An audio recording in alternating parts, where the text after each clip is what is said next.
it suffered a spectacular fall from grace in the May 2018 general elections. The mood was really down because it's the first time in the history of the party that we lost the federal election.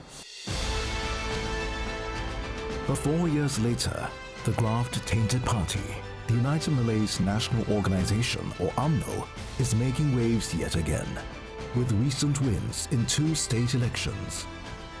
Now the public has seen all the political possibilities, political coalitions that can be formed, and I think they want the end back. Even a scandal-tainted leader, Najib Razak, is enjoying a resurgence in his popularity. If he managed to clear up his name, by all means, he is free to contest as an UMNO president. It will be disastrous if Najib comes back because he is corrupt. With the next Malaysian General Election just around the corner, can Najib's increasing popularity bring about a resounding victory for UMNO and Barisan Nasional? Or will the scandal-tainted former PM cast a dark shadow over the party's political future?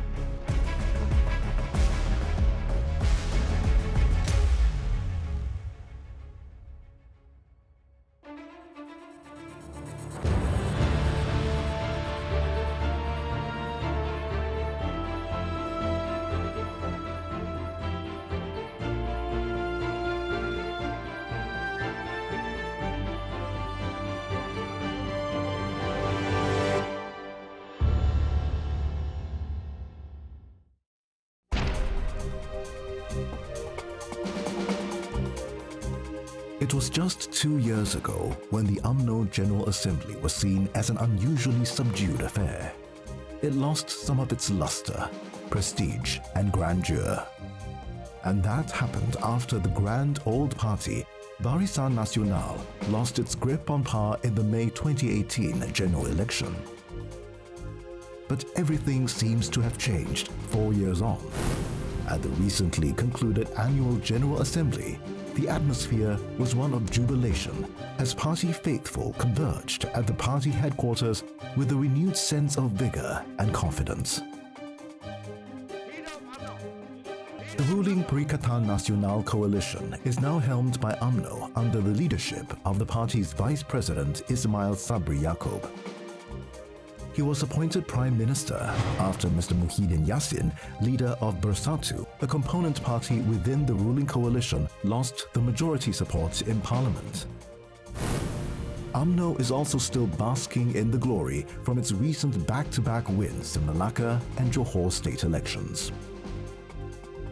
And the party is now back to its formidable self and is now ready to fight in the next general election, not as part of the current PAKATAN Nasional government, but as the leader of the Barisan Nasional coalition. Yang perlu dilunaskan. Artinya, UMNO dan Barisan Nasional bangkit semula. You can see from the mood during the UMNO General Assembly recently, the mood has been very strong in favor of early elections. There's strong confidence about the ability to win the election. And they definitely can sustain it because they know that they are going to be able to take power by themselves. The renewed confidence is a stark contrast to the situation within the party back in May 2018. That was when the opposition coalition, PAKATAN HARAPAN, unexpectedly deposed the ruling BN government which had ruled the country uninterruptedly for 61 years.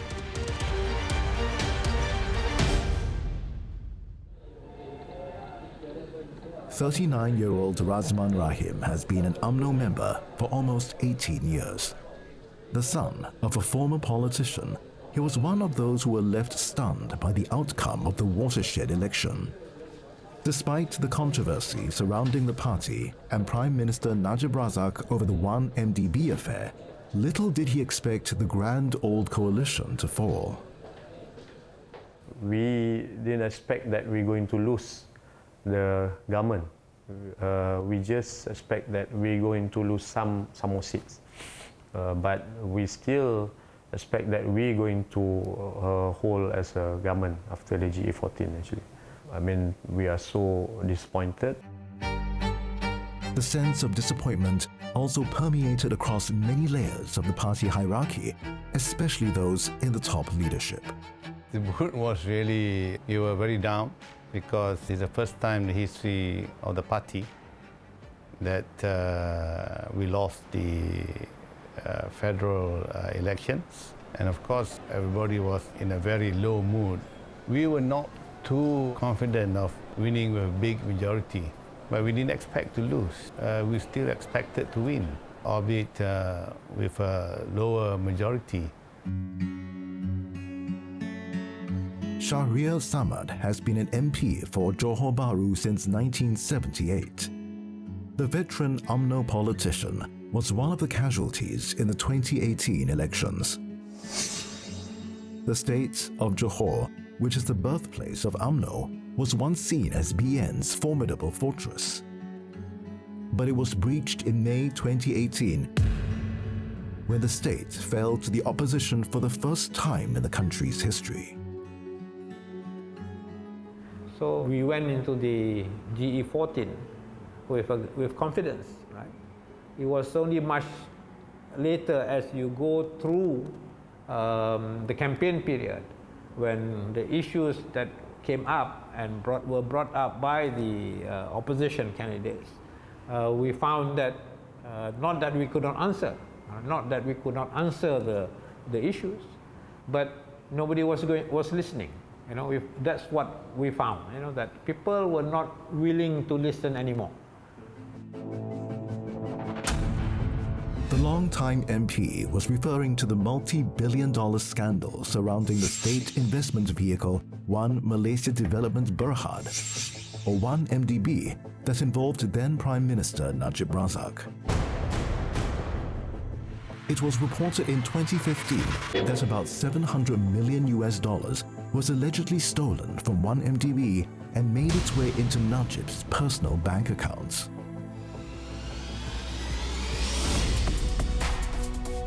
Mr. Najib, however, denied the allegation, saying the money was a gift by the Saudi royal family.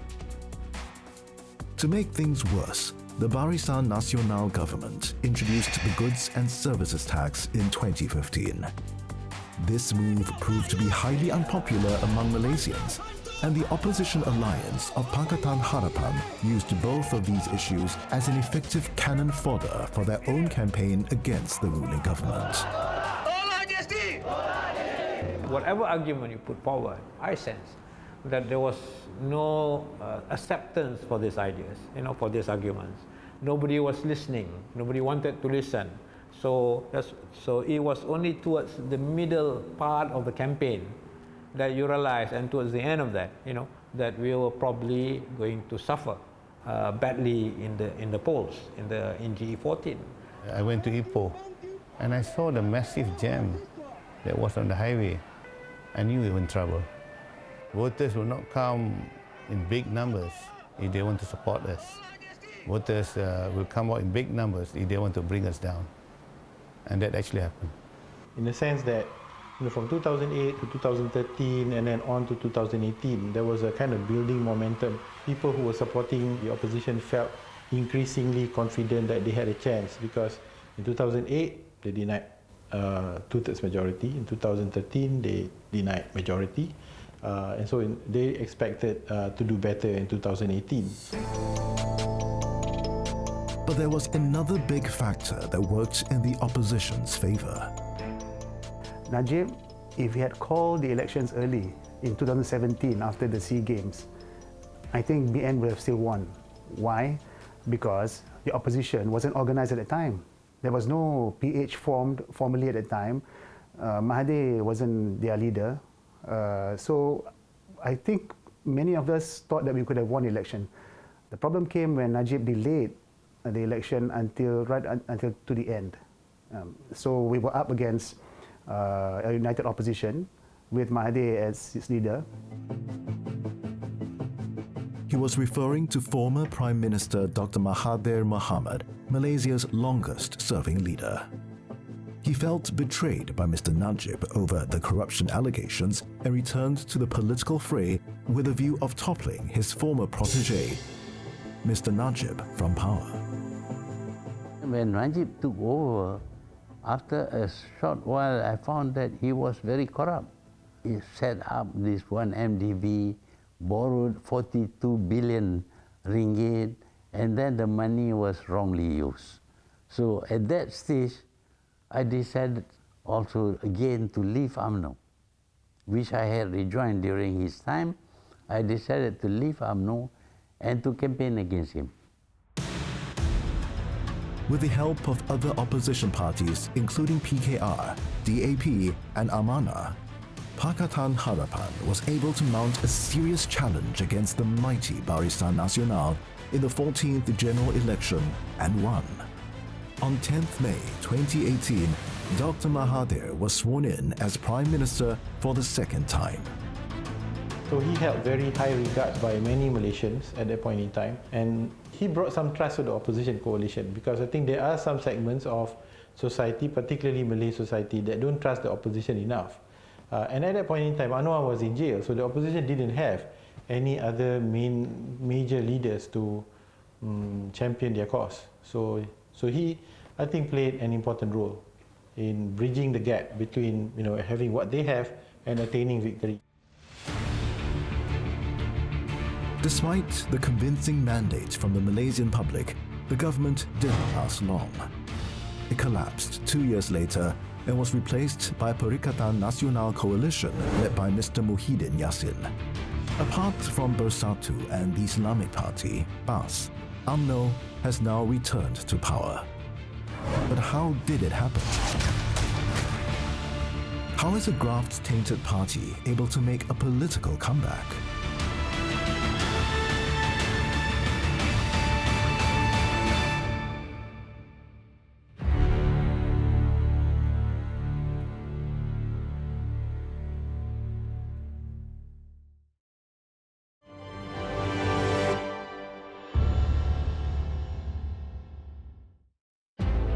May 9th, 2018 was a historic moment for many Malaysians. That was when Barisan Nasional was voted out of power for the first time in over 60 years. Najib Razak also stepped down from his post as president of UMNO and head of the coalition in the wake of the election defeat. For the first few months in office, it appeared that the newly installed government was moving in the right direction. It got into business straight away to achieve its vision of a new Malaysia, one that's built on promises of lower cost of living, multiracial diversity, and zero tolerance for corruption. Amongst them, of course, were to ensure that the scandals of 1MB would not be repeated. Some of the proposals that we made, such as abolishing the toll for the North-South Highway, we had already taken the first step by reducing the toll by 18% and freezing any future increases. If we had the full 5 years, I'm certain that we would have been able to deliver on abolishing the North-South Highway toll. At the same time, we were able to restructure many of the bloated contracts given to cronies. We revised many of the pricing, those pricing contracts, resulting in savings of more than 50 billion ringgit. We began the process of getting back the money from 1MDB and bringing certain individuals to court. At the same time, working with various other countries and in organizations and other institutions in other jurisdictions to make sure that these monies are repatriated, brought back, and those who are responsible are brought to court. But over time, the PH government was struggling to fulfill many of the 60 promises it made in its election manifesto. Among others, it failed to set up a royal commission of inquiry on 1MDB. Pakatan Harapan also failed to postpone the repayment of student loans or PTPTN for all graduates whose salaries are below 4,000 ringgit or around $900 per month, just to name a few. We made promises in the manifesto, not realizing that some of the promises cannot be implemented because they require a two-thirds majority in the constitution. So although we wanted to do, we could not. For example, we wanted to have the Prime Minister serve for only 2 terms. That is something that involves the constitution, so we couldn't do that. We wanted to abolish capital punishment, but again, that is in the constitution and needs a 2/3 majority, so we couldn't do that. Within Pakatan Harapan itself, they basically had a dysfunctional government. And when I said dysfunctional, what I mean is that each of the parties in Pakatan were doing their own thing. So for example, the 2 major parties in Pakatan, PKR and DAP and Bersatu, they were not seeing eye to eye on many, many things. So therefore, ministers in the Pakatan Harapan government were basically doing their own things and they were not coordinating their policies properly. UMNO was quick in exploiting PH's glaring weaknesses and was able to turn the tide in its favor. The government's decision to adopt the International Convention to eliminate all forms of racial discrimination, or ICED, provided a chance for UMNO to hit back at PH. Together with PAS, they spearheaded massive street protests to exert pressure on PH not to ratify it, claiming that the move would jeopardize the status of Islam and the special position of the Malays. And PH was left with no other choice but to abandon its plan or risk losing the Malay support.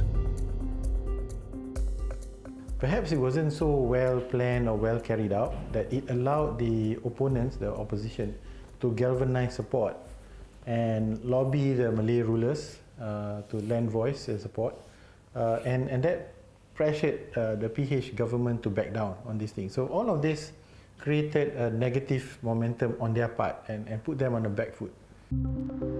According to a nationwide survey conducted 1 year after Pakatan came to power, nearly 60% of Malays were unhappy with the performance of the Pakatan Harapan government.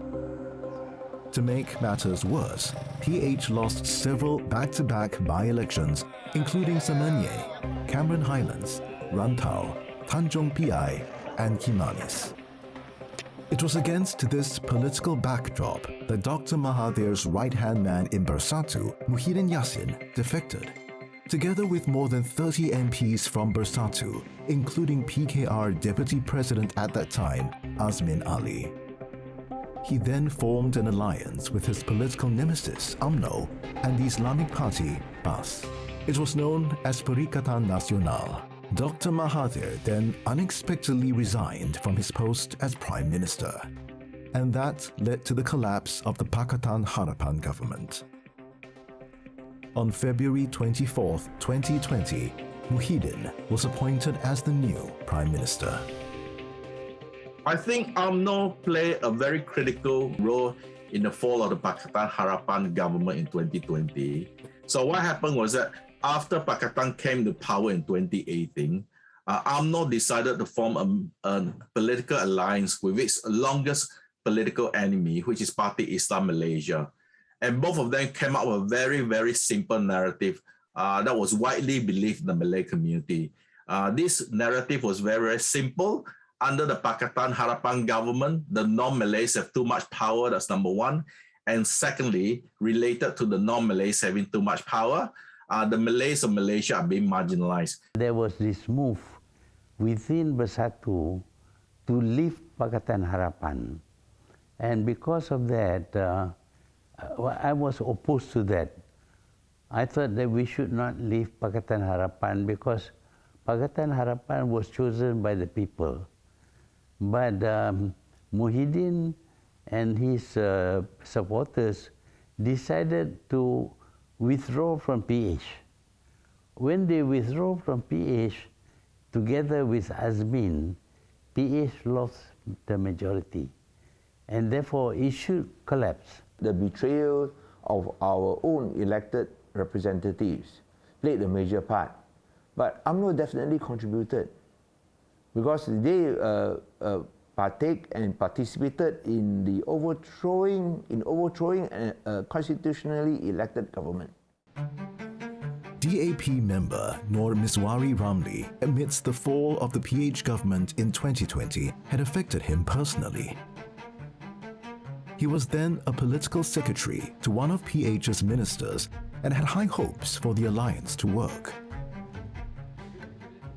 His hopes began to fade as he saw the events that unfolded within the coalition as well as persistent attacks from UMNO. To be honest, I'm very upset because what happened between internal politicians among Pakatan Harapan that time.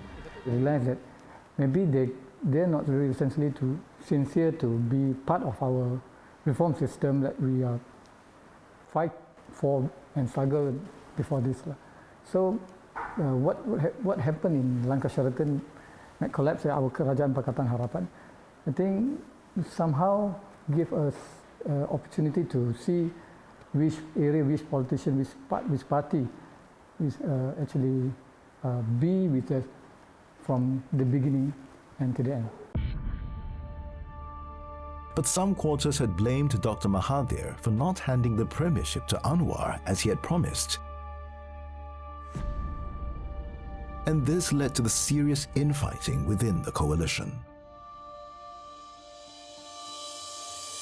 Mahathir promised to give the prime ministership to Anwar, and he didn't do that, and this is something which I think many people will also not forget. Mahathir can give any excuse, but he should have honored that promise. Yeah, the promise made was that I should hand over the premiership to Anwar Ibrahim, but no specific period was mentioned. So I was willing to hand over to him, but there were lots of things that I needed to do, and it would take a little bit of time. So I thought that I will finish those tasks first, and then hand it over to Ibrahim. Of course, Mahathir did not really want to step down. My argument was that he had never any intention of stepping down because he does not believe that Anwar Ibrahim deserves to be the Prime Minister of Malaysia. Dr. Mahathir, who will turn 97 this year, has previously blamed Muhyiddin for the downfall of the PH government. Today, the former Prime Minister has accused Najib of orchestrating the defection of PH lawmakers. Yes, there is definitely a role played by Najib, very crucial role, because when he realized he had lost, he wanted to avoid that by working with PAS to form what he calls a Malay-Muslim government. And he did this by persuading members of Persatu to cross over and support him. Despite Najib's tainted image, Dr. Mahathir admits that this former protege has surprised everyone by appearing to bounce back from his misfortunes. Najib has amassed a huge following amid the rise of UMNO in recent months.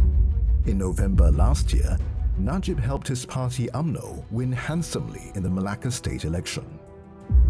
He has also been credited for being one of the poll factors in Barisan Nasional's incredible win in the Johor state elections 2 months ago. Well, I was very surprised. I thought that everybody would be against him, would not want him to be the Prime Minister. Najib's growing popularity has raised a question of whether the disgraced former Prime Minister will soon make a political comeback. Can he fight his graft conviction to come back into power? Will he be seen as an asset or a liability to the party?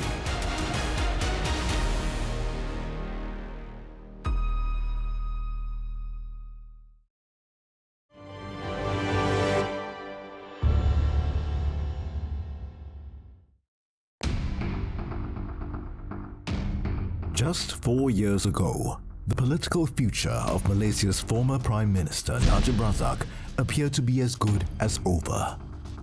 He led UMNO and Barisan Nasional to a historic defeat in 2018, the first Prime Minister ever to lose a general election in 60 years. He was later found guilty of corruption and was sentenced to 12 years in prison and a $50 million fine. It was in connection with a multi-billion-dollar money laundering scandal involving State Investment Fund 1MDB. But yet, in spite of his conviction and sentence, he has lost none of his political stardom. Today, the disgraced former Prime Minister seems to be enjoying a resurgence in his popularity, and his fortunes are certainly looking up. He has carved for himself a moniker, Bosku, or My Boss, a slick social media campaign that helps rebrand his image. From an aristocratic elite, he has now become the voice of everyday Malaysians, a champion of the poor. The charm offensive has successfully elevated him almost to the status of a folk hero, especially among his supporters. What's there to be ashamed of, My Boss had even drowned the previous PAKATAN HARAPAN government's attempt to destroy his reputation over a swathe of corruption allegations. That moment, they are unable to fulfill all the promises that they already made during the G14. So that's where Datuk Sri Najib came into the picture, whereby he bring lots of people issue on the tables, especially on his media socials. Yeah? So most of the issue is really, really close to people's heart, and that's one of the reasons he managed to make a comeback by using the image or campaign of Bosku. Mr. Najib's rebranding exercise clearly has had a positive impact on UMNO and Barisan Nasional's political fortunes. He played a critical role in the coalition's impressive victory in both Melaka and Johor state elections held recently. I think Najib is an asset to UMNO. It's been proven in the Melaka state elections, in the Johor state elections. He was, especially in the Johor state elections, he was a major factor. I was witness to that. I brought him campaigning in Johor Bahru. I could see the response from the Malays, the Chinese, and the Indians, which was good, and I was surprised. What is really, really interesting is that since 2020, for the last couple of years, his popularity, political popularity, has actually gone through the roof. So if you look at social media following among all the politicians in Malaysia, Najib is not only number one, but he's far, far ahead. So he's got about 4 million social media followers. If you compare that with the Prime Minister, the current Prime Minister, Ismail Sabri, he's got less than 1 million. So this gives you an idea how popular Najib is. However, not everyone shares the same view that Najib's popularity has indeed risen exponentially over these past few years. Some experts and politicians, even those from Najib's party UMNO, have downplayed Najib's so-called newfound fame and influence. This is something that has to be corrected. How do we measure Najib Razak's popularity? Do we simply look at online responses? But if you look at online responses, it may be true that there is a significant support for the former Prime Minister Najib Razak. But again, we also see in the social media space that there are groups that are still favoring other of Najib Razak's opponents. So we see social media is a space where we see a lot of this being played out. And again, it's very difficult to pinpoint the level of support based on sentiments online. I don't know whether he has gained popularity. You know what social media is all about. I mean, it's just maybe, 2 or 3% of actual voters the number of voters in Malaysia, and everything can be orchestrated. It cannot be a correct gauge or measurement of one's popularity. I believe in the goodness of Malaysian people. They still detest corruption, and they would not support any leader who has been convicted, and at the same time, internationally, I think, condemned, has been part of the greatest financial scandal in history. But almost 7 years have passed since the Wall Street Journal first reported that some 700 million of 1MDB money went into Najib's personal bank account. It then evolved into one of the world's biggest financial scandals, sparking embezzlement and money laundering investigations in at least 10 countries. But since then, Najib has been walking around a free man in spite of his conviction. And his fan base remains as strong as ever, even though he now holds no leadership position in UMNO. And this idea was absurd, that if you've done wrong things, people should not support you. But there were many fanatical followers of UMNO that they still supported him. I believe what is happening in the community is that basically people are sick and tired of the 1MDB affair. All along they understood that political elites in Malaysia were involved in corruption. In the case of Najib, grand corruption. So basically, I think people are sort of think that, this history, water under the bridge, and among the young Malays especially, a lot of them believe that Najib was actually a victim of a political conspiracy. Political conspiracy aside, the fact is, Najib has not allowed his conviction to affect him. He has denied all the allegations leveled against him and is now fighting hard to set aside his conviction and sentence to help ensure his political survival. He even has not ruled out seeking re-election if an election is called within the next 2 years.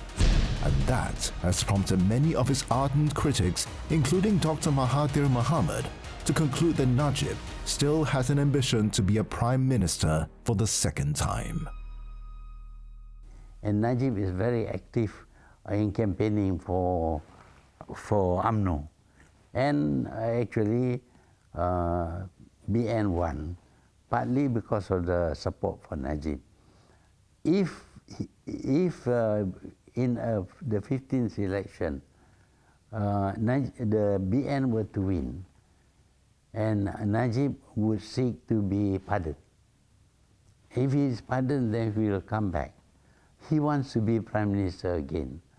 It would be disastrous, in my view. It would be disastrous if Najib comes back, because he is corrupt. If the guilty verdict is upheld by the federal court, Najib would be disqualified from serving as a member of parliament. He also would not be allowed to stand for elections. So, after the Court of Appeal ruling, he's automatically banned for 5 years. So even if he goes to the Supreme Court, he's still banned from contesting for 5 years. And then if the Supreme Court agrees with the decision of the appeals court, then his conviction is upheld. So he can't contest anyway. And also can't contest as party president anyway. I think there is a general expectation based on the evidence that has been produced so far, and that he is complicit in it. So I think general expectation is there. If it's overturned, then I think a lot of people are going to be very, very upset. The majority of voters, would expect that the conviction will not be overturned, will be upheld. And the reason is because the evidence that has been put across has been pretty convincing for many people. Still, many of his colleagues recognize Najib as a thought leader who can help win votes for the party and the coalition at the next general election. The party does acknowledge that he has the ideas and the answers and the experience, right, to answer and to solve many of the issues. Right? And I think compared to all those personalities that you have now, whether it comes from the opposition or from the ruling party, I think he's still head and shoulders above the rest, isn't it? Will Najib's brand help him make a political comeback and catapult him to the highest position in the country? And can UMNO and Barisan Nasional's recent political revival be sustained without him? After the emphatic victory in Melaka and Johor, will Putrajaya be next?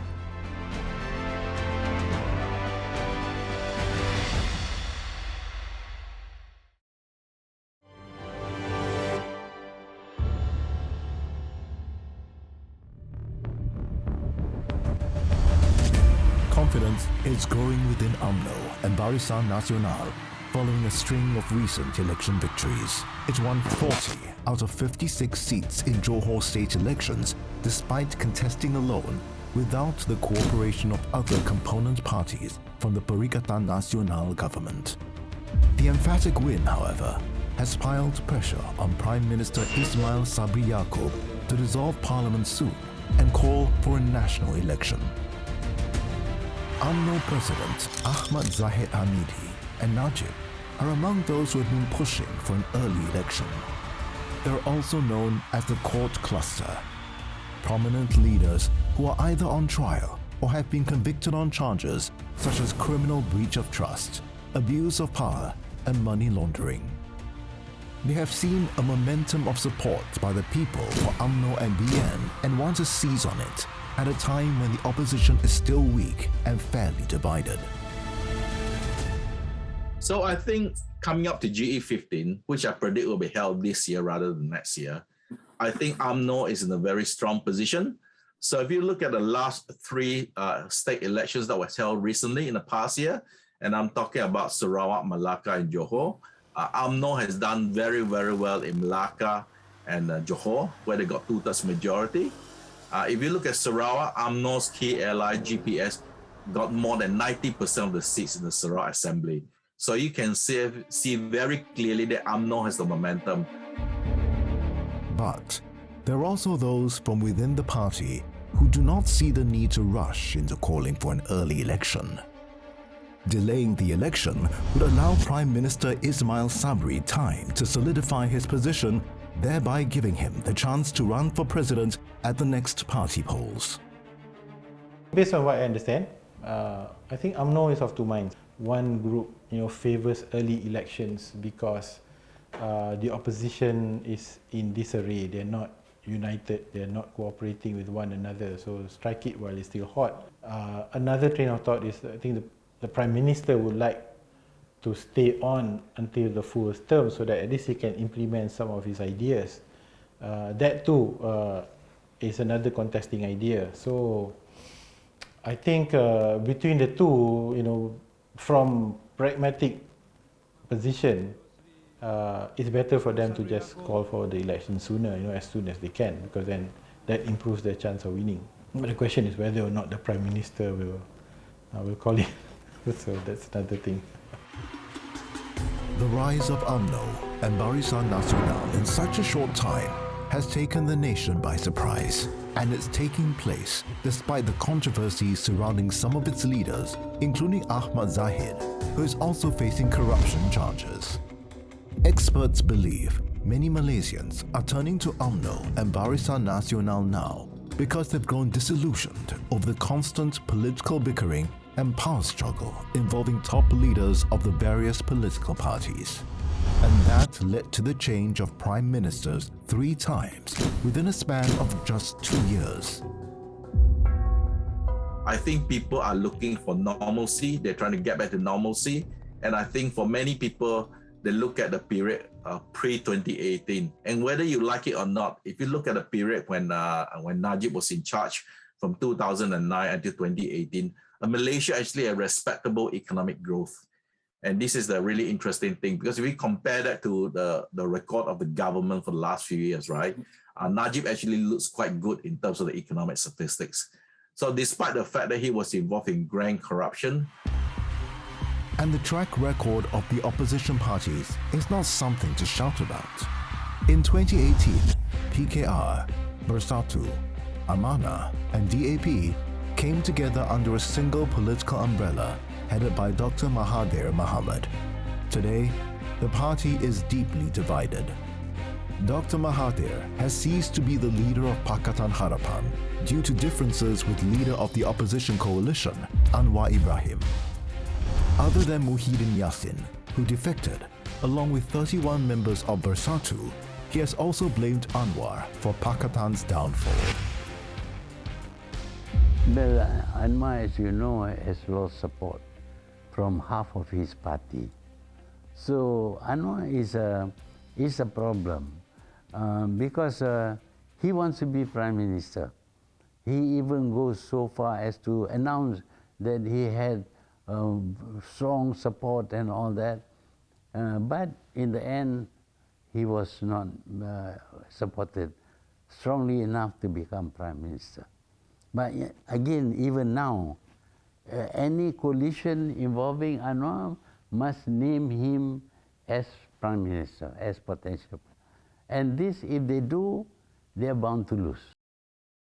But I think Anwar's own actions, like his promises to take power by shifting MPs and things like that, and the more recent one about having the numbers and all that diminished his stature, and caused a lot of voters feel that you're just in it for power. Of course, all politicians are in it for power, right? But then don't make it so naked. So that's, I think, the perception that has stuck to him. That's, I think, a problem that he has faced. But I think beyond that also, because of these successive defeats over the last 1 year, you also have a situation where people are beginning to question his capacity to bring support and mobilize voters to support his party.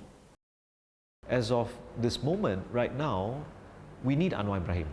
Yeah? And one of the reasons I feel is that Mahathir promised to give the Prime Ministership to Anwar, and he didn't do that. And this is something which I think many people will also not forget.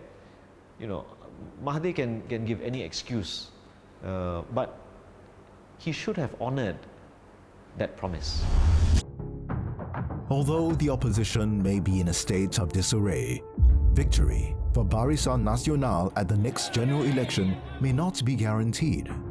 This is in spite of its stunning victories in both Melaka and Johor state elections.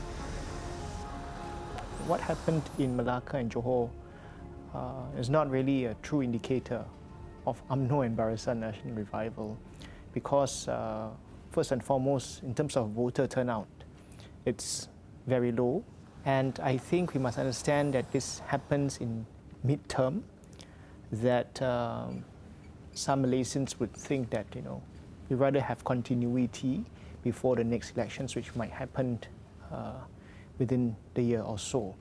So we can sense that there might be some frustrations amongst the Malaysian electorate. If you look at the percentage of votes that UMNO and Barisan Nasional received, there's no significant increase. What happened was that the opposition votes actually fell. So that's one indicator that explains that we should not be over simplistic to say that UMNO and Barisan Nasional is on its way up. So my take is that for the opposition to win the next GE15 or to give UMNO a real run for its money, the opposition needs to do two things. One is fairly obvious: the opposition must come together as a united front. But the second one is something that's a lot harder to do. The opposition must dump Anwar Ibrahim as the prime ministerial nominee for the opposition. My take is that the Malay community is not ready to elect Anwar Ibrahim as the prime minister. And if you put Anwar Ibrahim as your nominee to be the prime minister, then the Malays will turn against you. I say we live in the goodness of Malaysians. Otherwise, 2018 would not happen. Now, whether we can make that, or repeat that, or make that happen once again, of course, it's a very big question mark, as you have said. But the possibility is still there. You must not lose hope. Once you lose hope, they win. As for Najib, in spite of his rising popularity and influence, his future remains uncertain. He has failed in his bid to have his convictions overturned at the appeals court, but he has two more avenues to escape the jail sentence and help him return to active politics. He is now making a final appeal at the federal court, the country's top court. Failing that, he can afford to seek a royal pardon.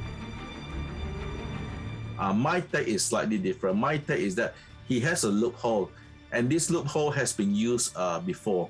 If many of your listeners may remember, when Pakatan got into power, the first thing they did was to arrange a royal pardon for Anwar Ibrahim. So in the case of Najib, now that the precedent has been set, it is highly possible that if UMNO wins power, they will arrange for a royal pardon for Najib, and that allows Najib to make a run for the Prime Minister again. With BN riding high on its recent string of successes, the next election seems to be a promising one for the coalition. If, in May 2018, the coalition was ousted from power due to an unprecedented challenge from a united opposition, today, the political scenario may be different.